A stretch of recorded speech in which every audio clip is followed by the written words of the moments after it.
નમસ્કાર, જય હિન્દ મિત્રો। તમે ઘણી જગ્યાએ કે વિડીયોમાં જોયેલું હશે કે પારદર્શક પાણીની કોથળીમાં સિક્કા જેવી વસ્તુ રાખવાથી માખીઓ ઓછી આવે છે। આનું મુખ્ય કારણ માખીની આંખોની રચના સાથે જોડાયેલું છે। માખીની આંખો કમ્પાઉન્ડ આઈઝ હોય છે, એટલે કે હજારો નાના લેન્સ જેવા ખાના એમાં હોય છે। પારદર્શક પ્લાસ્ટિકની થેલીમાં રહેલું પાણી પ્રકાશને અનેક દિશામાં અનિયમિત રીતે પરાવર્તિત કરે છે। માખીને આ પ્રકાશની ચમક અને પેટર્ન ખતરો કે મોટું શિકારી પ્રાણી લાગે એવું હોય છે। પરિણામે માખી નજીક આવતી નથી અને દૂર ભાગે છે।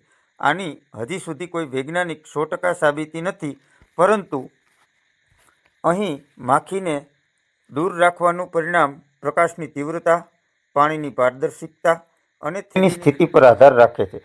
સરળ ભાષામાં કહું તો પાણી ભરેલ પારદર્શક કોથળી પ્રકાશને પરાવર્તિત કરે છે, જે માખીની આંખને ભ્રમિત કરે છે। એથી માખી દૂર રહે છે। જય હિન્દ, જય ભારત।